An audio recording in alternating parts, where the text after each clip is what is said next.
Vou saudar aqui, para fazer o diálogo com a gente no Faixa Livre, a gestora ambiental e especialista em políticas de adaptação climática, Inamara Mello. Inamara... Olá, pessoal. Eu recebi um alerta de que eu deveria prestar atenção nessa entrevista da Inamara Mello sobre adaptação climática. Vamos lá, estou vendo pela primeira vez junto com vocês. Inamara Mello, bom dia. Muito bom dia, Anderson, e bom dia a todos que acompanham aqui o Faixa Livre. A propósito, é importante dizer que é um prazer a gente estar aqui nesse programa que há tanto tempo resiste e assegura espaços de debate plural com informação de qualidade. Então, estou à disposição. Obrigado, Inamara, pelas palavras. 31 anos de resistência aqui do nosso Faixa Livre. Quero agradecer a tua presença aqui no nosso programa para a gente falar um pouco hoje sobre um país que tem sido alvo de análises frequentes aqui no Faixa Livre, mas não só, né? A gente que esse ator fundamental na disputa geopolítica que se abriu, que se estabeleceu no planeta, eu me refiro, obviamente, à China, que ocupa hoje uma posição singular no cenário internacional, eu diria. É, ao mesmo tempo, a maior emissora anual de gases do efeito estufa no planeta, mas também o país que mais investe em energias renováveis, eletrificação dos transportes, reflorestamento e tecnologias de baixo carbono. Isso está exposto, inclusive, Inamara, no livro lançado recentemente pela Fundação Maurício Grabois, que eu vou colocar aqui na tela. Ó. Esse livro que está aí, ó. Maurício Grabois em parceria com a editora Anita Garibaldi, o Perspectiva Ecológica da Modernização Chinesa, de autoria de Zhang Yongsheng. Tá bom.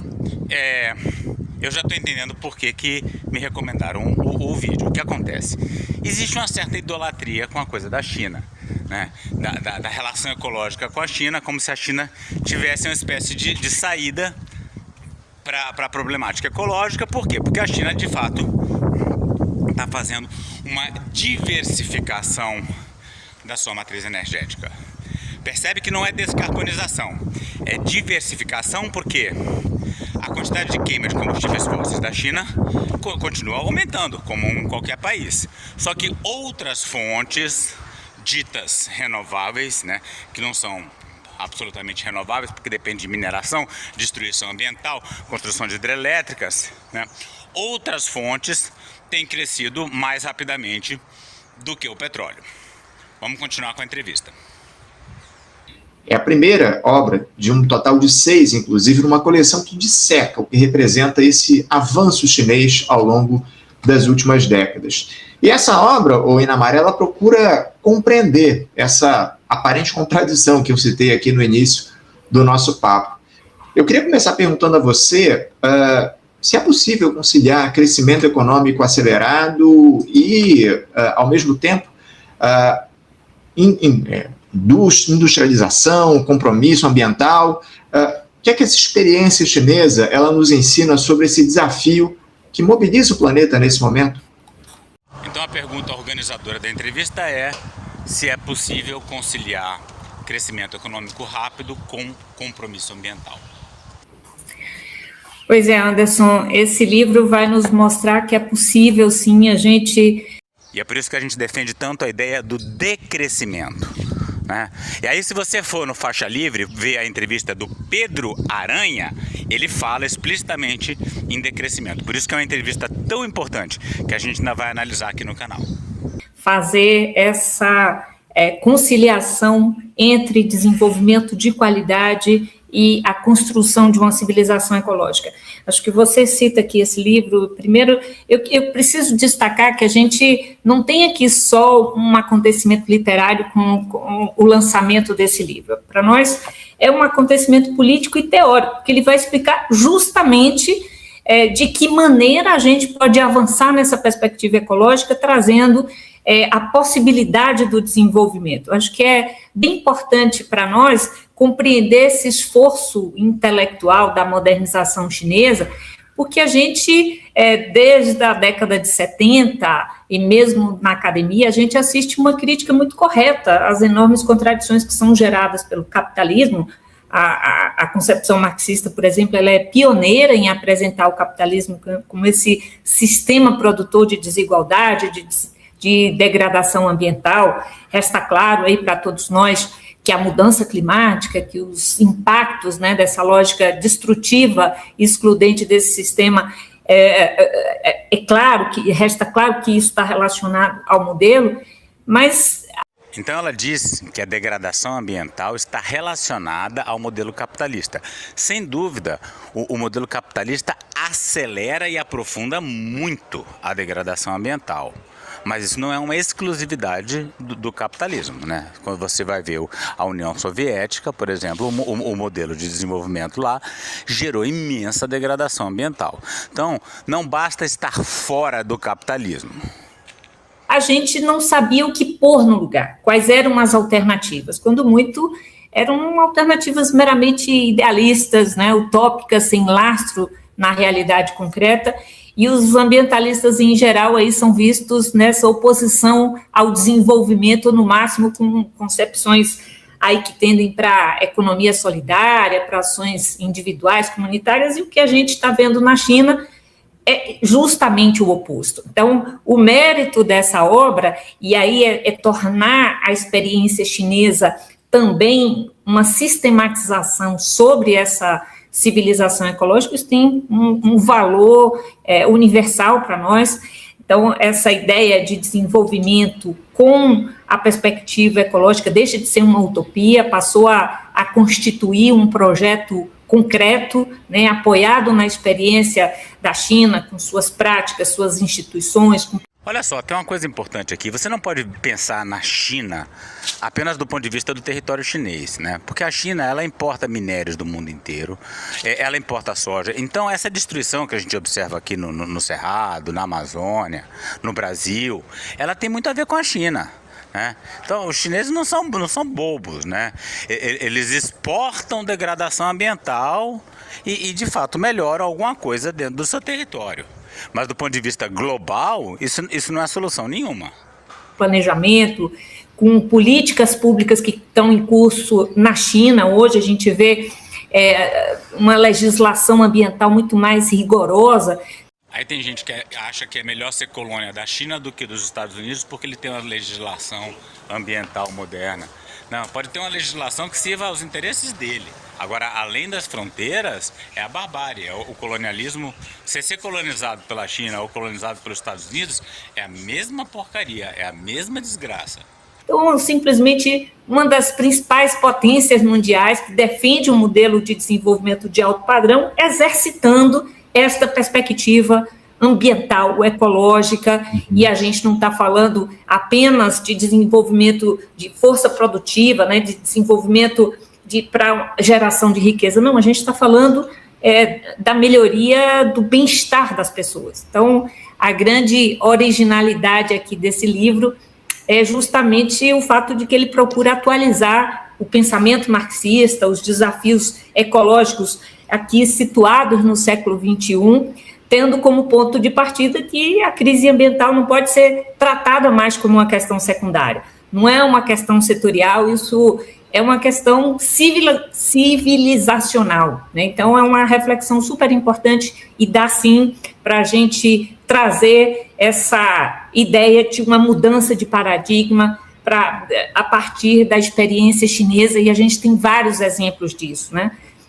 Um dos aspectos centrais desse livro é justamente demonstrar como é que a China tem reformulado essa compreensão do desenvolvimento. Isso passa por várias etapas, Anderson. A gente, assim, primeiro até colocar que... É revoltante a forma como eles falam do desenvolvimento chinês como uma coisa benigna. Eles não viram a construção de hidrelétricas gigantescas na China, destruindo espécies, massacrando povos, acabando com os ribeirinhos chineses. Não, agora é tudo... É um novo modelo de pensamento ecológico virtuoso. Por favor, é muita ingenuidade. Ela podia pelo menos botar um porém e falar, olha, tem um monte de problema. Não se trata apenas de fazer uma crítica apenas ao sistema capitalista. Mesmo a China, defendendo um modelo socialista, viu que o socialismo por si, ele não resultava numa melhoria necessariamente do ponto de vista ecológico, né? Então, a gente tem ali algumas fases dessa experiência até a gente chegar a este entendimento que é apresentado no livro. Acho que posso aqui explicar para vocês rapidamente, acho que essa modernização aí chinesa, ela faz a contraposição aqui ao que é o modelo industrial tradicional, né, que acaba trazendo uma degradação relacionada à extração intensiva, né, de recursos naturais, essa expansão ilimitada, né, do uso de recursos de produção de material, que tem que ter crescimento econômico, é a predominância dos interesses do capital. Então você está dizendo que o modelo chinês não pressupõe a expansão ilimitada, o consumo ilimitado, a produção ilimitada de bens, né? A expansão infinita do crescimento. Agora a China está falando em decrescimento, por favor, talvez esse livro aí.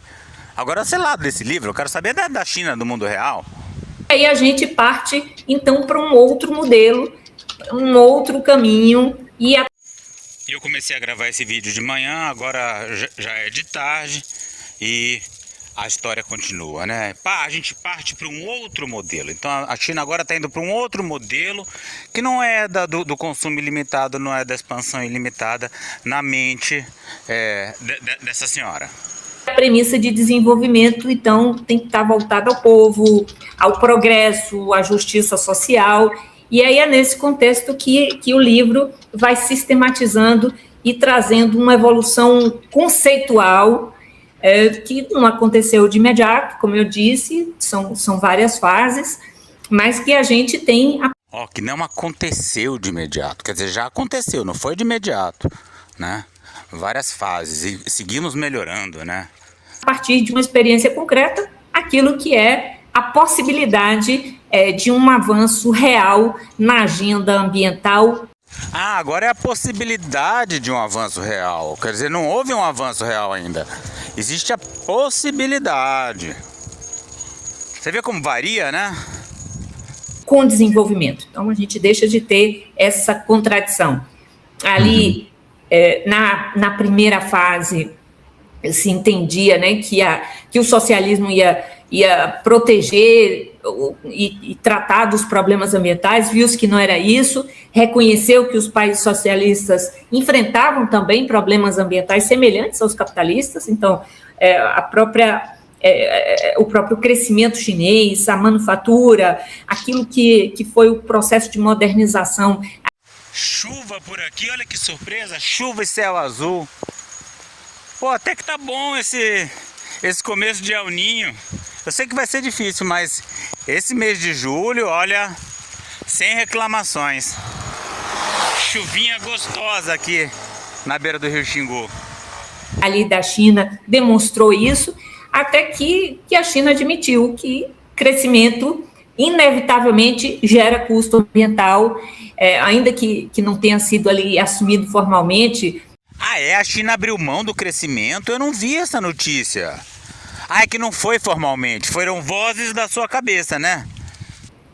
Chegou a ter ali a lógica, né, vamos desenvolver e corrigir depois, vamos responsabilizar os países desenvolvidos pela crise ambiental, pela mudança climática e deixar ali um espaço para o crescimento de países em desenvolvimento. Essa é a lógica, inclusive, que permeia o debate entre muitos de nós. Mas aí agora a China traz a novidade, né? Então, com a intensificação da degradação ambiental, surge essa nova compreensão. Que nova compreensão, minha senhora? Que nova compreensão? A China está abrindo um porto ali no Peru para exportar soja e minério aqui do Brasil. Não é porque tem alguma tecnologia de placa solar, de usina eólica e de hidrelétrica que há uma nova compreensão. Claro, eles querem livrar a poluição da cara deles e espalhar a poluição pelo resto do mundo. Porra! Vocês me desculpem, mas eu vou acelerar essa entrevista para a velocidade 1,5, sabe? Não dá, não tenho paciência. De que desenvolvimento, proteção ambiental não são incompatíveis. Acho que, em particular, a partir de 2018, esse pensamento do Xi Jinping sobre civilização ecológica é formalmente apresentado, né, na Conferência Nacional sobre Proteção Ecológica e Ambiental. Claro que não surgiu ali, Não dá, não tem jeito, tem que ouvir na velocidade normal, porque é muita loucura. Agora o Xi Jinping tem um pensamento de sociedade ecológica. Xi Jinping, Certo. Prossiga. Devagarzinho, vou botar na velocidade 1, porque tem que prestar atenção, não tem jeito. Não é que é chato, é revoltante. Ali do início dos anos 2000, o conceito de civilização ecológica já aparecia em 2007, num congresso do Partido Comunista, mas, enfim, a gente tem um marco importante a partir de 2018 e uma construção e um aprimoramento desses caminhos para o modelo do desenvolvimento chinês, com vários exemplos, tá? Agora, Inamar, eu queria te questionar a respeito do seguinte, o que exatamente significa esse conceito de modernização ecológica desenvolvido pela China? Perfeito. Esse cara aí do Faixa Livre é muito bom. Que porra é essa que a mulher só fala, apareceu um conceito, Xi Jinping, outra compreensão? É o quê? É um discurso, é uma prática para dentro das fronteiras da China, é uma prática global? Porque eu não tô vendo, né? O que eu vejo a China fazer é comprar minério e soja do Brasil e o Brasil colapsando. Em que medida ele difere dos modelos tradicionais de desenvolvimento que são adotados ou que foram adotados pelas economias ocidentais? O conceito de civilização ecológica é baseado em que ser humano e natureza formam uma comunidade, né? Sim, até aí a Marina Silva faz esse mesmo discurso em nome do capitalismo, do desenvolvimento sustentável. Tá? Vamos ver se tem alguma diferença de fato. Essa formulação, ela rompe com essa visão tradicional que natureza é apenas uma fonte de recurso disponível para a exploração econômica e a própria natureza passa a ter valor. Tem uma ideia muito interessante aqui sobre as montanhas verdejantes e as águas límpidas, elas valem tanto quanto ouro e prata. Sim, a gente também tem umas musiquinhas bonitas, né? Minha terra tem palmeiras onde canta o sabiá. Né? As aves que aqui gorjeiam não gorjeiam como lá. Então aqui, tem palmeiras, né? Em forma de verso. Você está me contando versos bonitos. Então, o modelo chinês, ele vai traduzir num conjunto de passos, de uma metodologia para perseguir a construção dessa civilização ecológica. Aqui o Xi Jinping chama de 10 persistências, né? E aqui Lula chama de o mapa do caminho. Então, uma hora ela fala que já aconteceu, outra hora ela fala que vai perseguir. Então, é um discurso capcioso. Essa mulher está querendo enganar a gente, está querendo passar a perna, cai quem quer.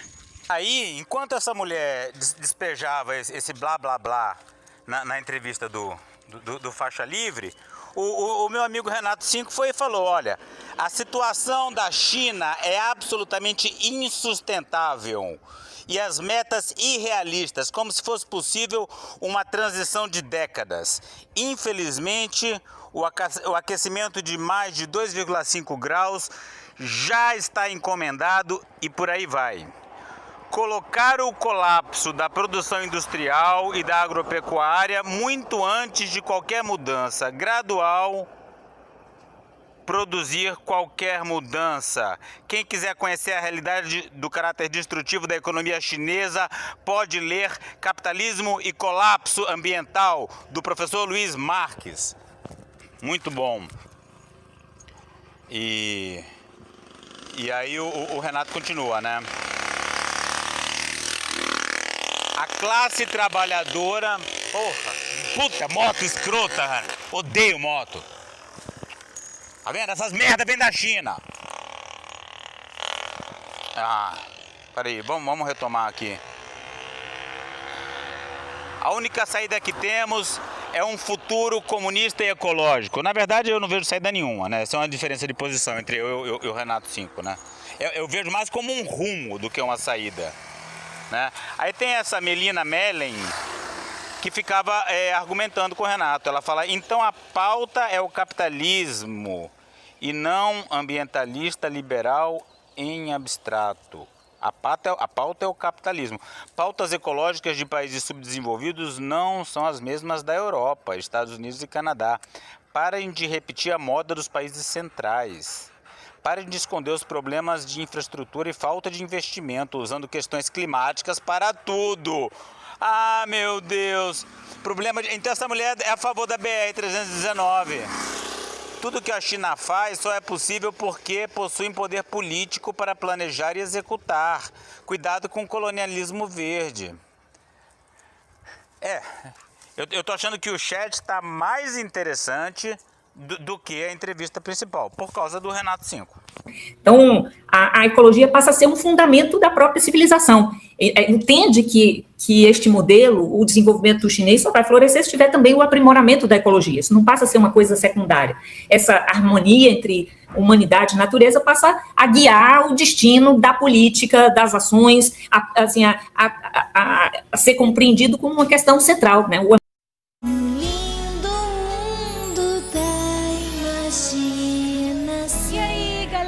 Tudo bem? Que bom, hein? Que bom que você vai dançar e cantar comigo.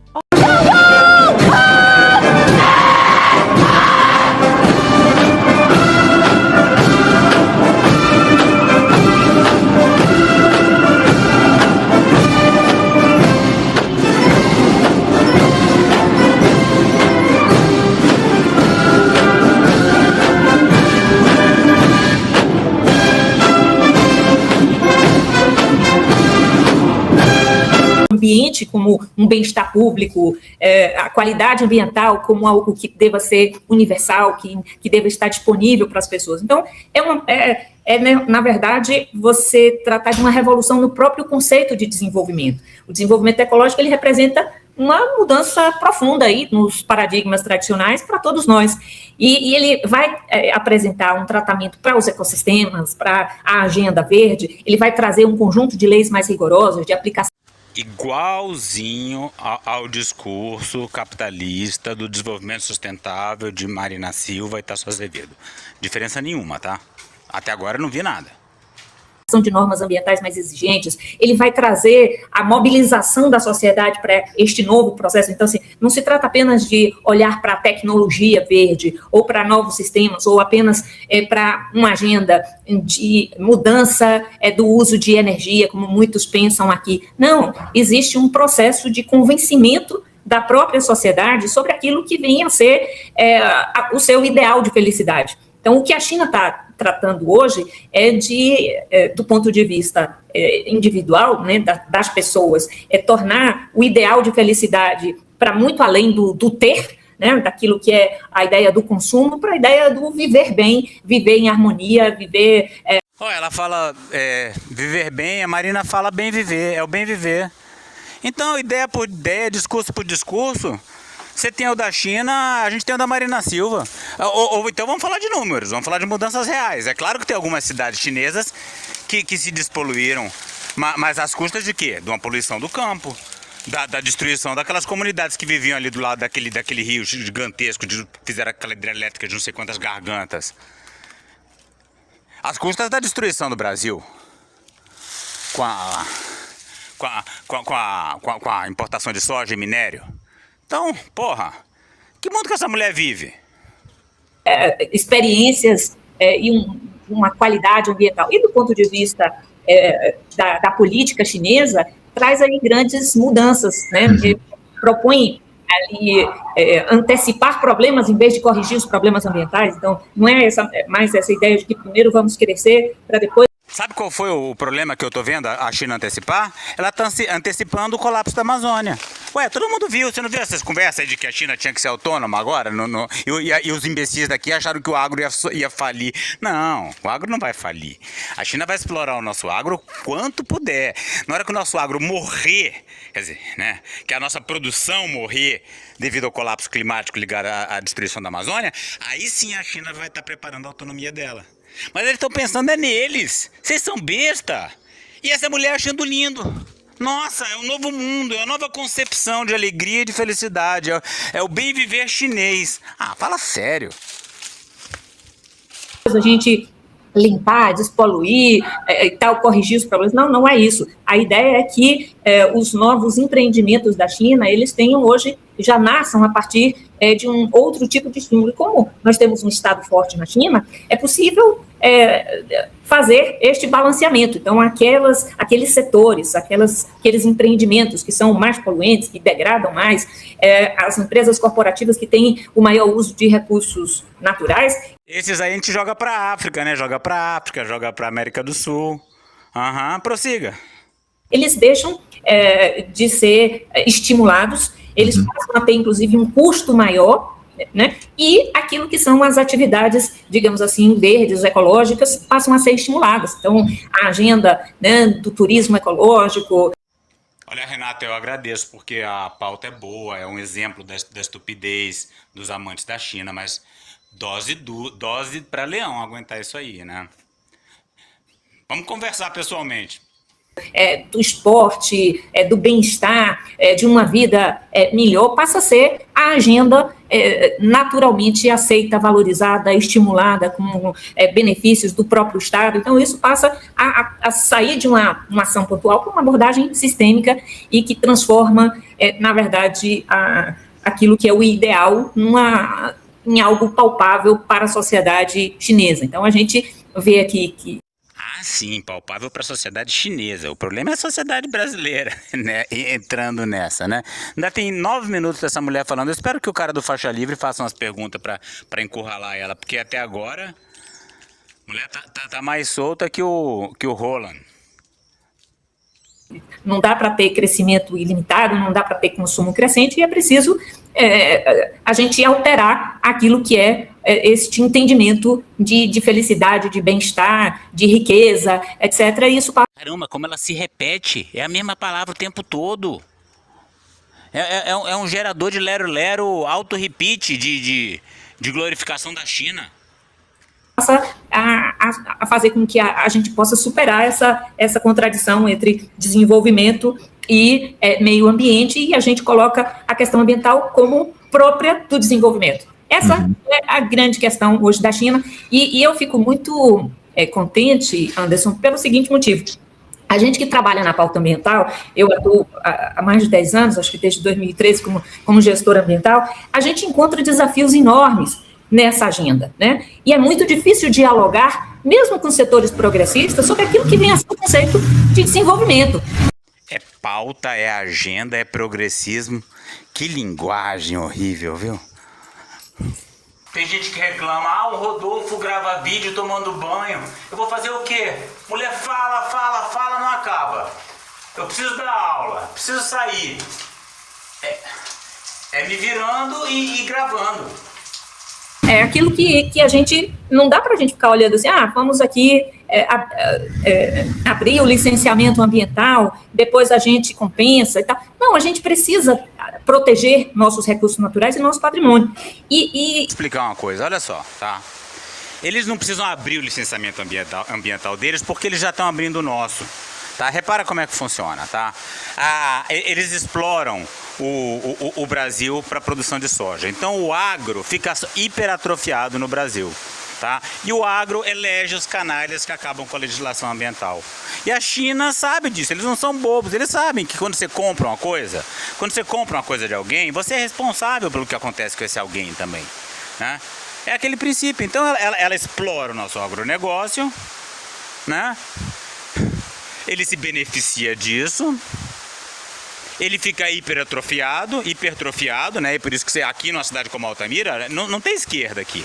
Aqui é direita 1 contra a direita 2, contra a direita 3, e a direita 4 ainda é a favor da expansão da soja. Entendeu? Isso aqui nem entra na discussão. Por quê? Por causa do tipo de gente que se elege por causa das pessoas que são beneficiadas por essa política, né? E aí o nosso licenciamento ambiental cai. Você não entende como funciona isso? E era difícil compreender de que maneira era possível fazer isso. Então, este livro aqui dá uma alegria enorme para quem é ambientalista. Este livro aqui... Moça, você entende que tem uma diferença enorme entre um livro e aquilo que se faz a partir do livro? Né? Aqui tudo se faz a partir desse livro que é a Bíblia. A Bíblia guia as pessoas aqui. E você acha que a questão ambiental está resolvida? Nos mostra o passo a passo, o caminho a ser seguido. É uma perspectiva muito concreta, entende? É aquela agenda que dá orgulho e fala assim, caramba, isso não é utopia, a Agenda 2030 pode ser real. Essas coisas que fazem com que a gente mantenha a fé na humanidade, né? Que a gente possa acreditar que o futuro é possível, que a perspectiva socialista nos traz essa alternativa. E isso... Agora... Inamário, eu te peço desculpas, é que eu estou de olho no relógio, eu sei que você tem um compromisso daqui a pouquinho, porque há uma divergência aqui no nosso chat que eu queria colocar para a tua análise. O perfil Ecologia e Marxismo, que é do camarada Renato Cinco, ex-vereador aqui do Rio de Janeiro, ele diz... Opa, que bom! Ele vai ler os comentários do Renato 5, gostei. O seguinte, a situação da China é absolutamente insustentável e as metas irrealistas, como se fosse possível uma transição de décadas. Infelizmente, o aquecimento de mais de 2,5 graus já está encomendado e vai provocar o colapso da produção industrial e da agropecuária muito antes de qualquer mudança gradual produzir qualquer mudança. Enfim, quero te deixar à vontade para responder essa mensagem do Renato. Pois muito bem, eu discordo frontalmente. Isso a gente podia falar de um passado recente da China, não de hoje. Os resultados últimos desse nosso, daquilo que tem sido o avanço chinês é absolutamente real. A gente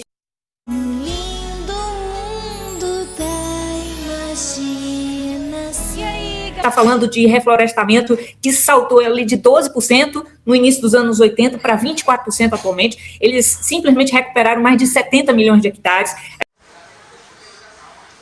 Sim, chinês quando bota para plantar árvore, planta um bocado.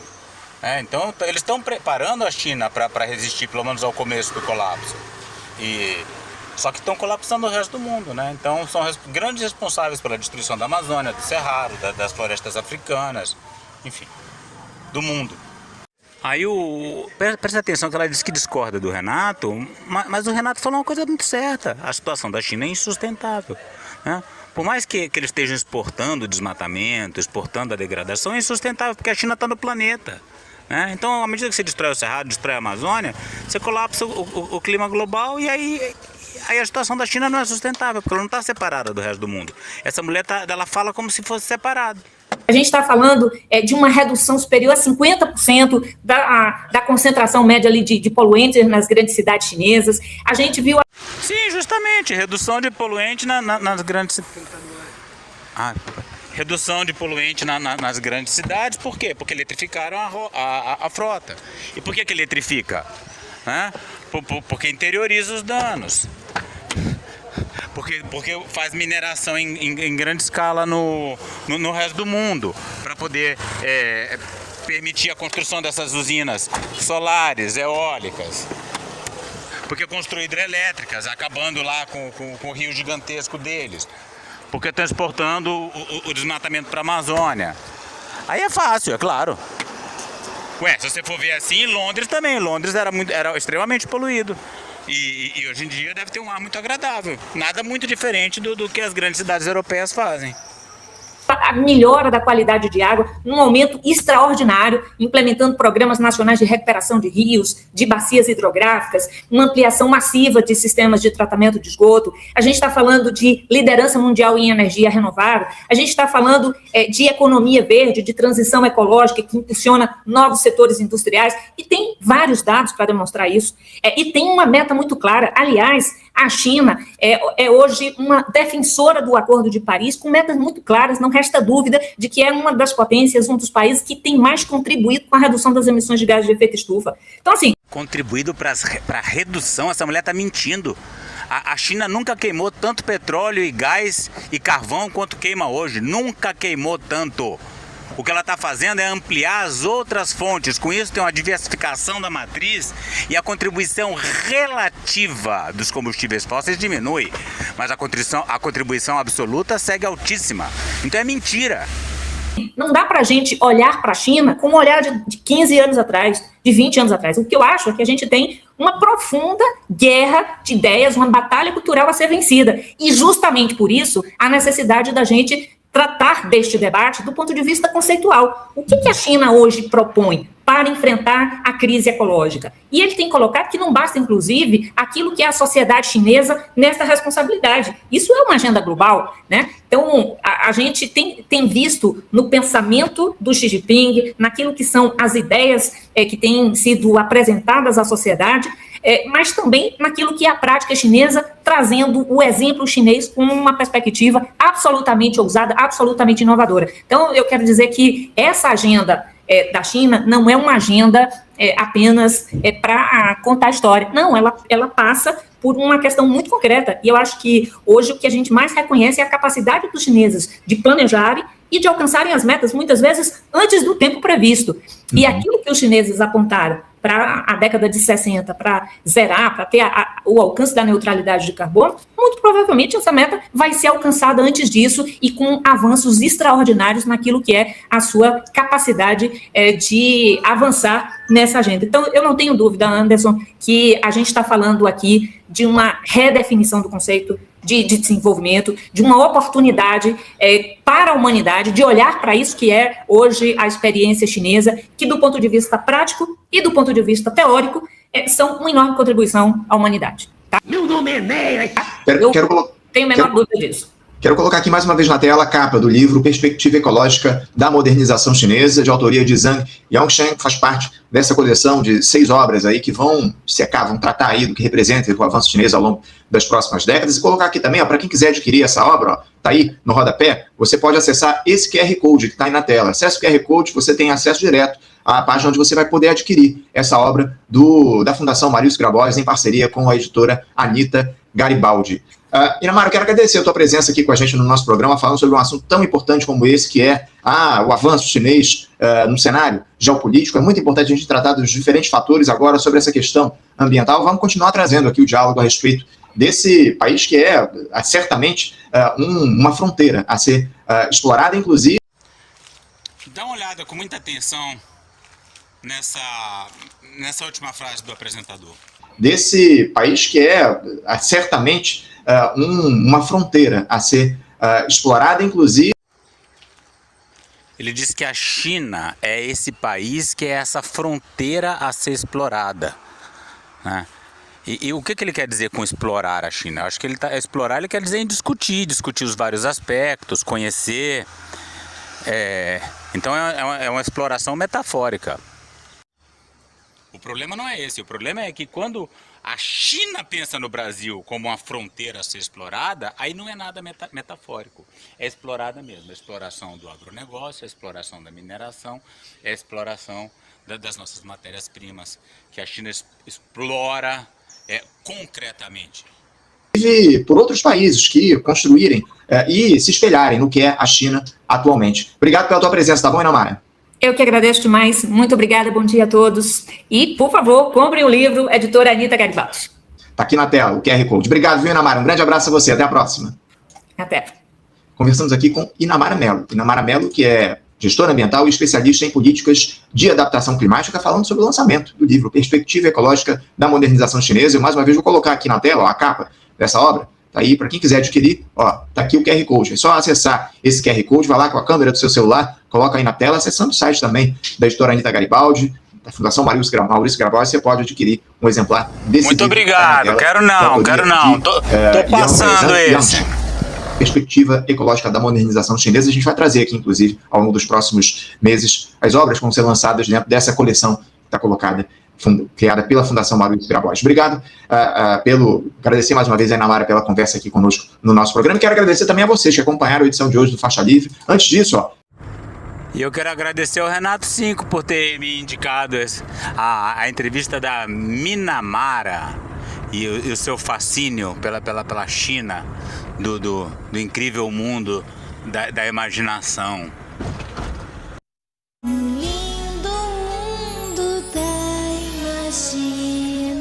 E aí, galerinha, tudo bem? Que bom, hein? Que bom que você vai dançar e cantar comigo.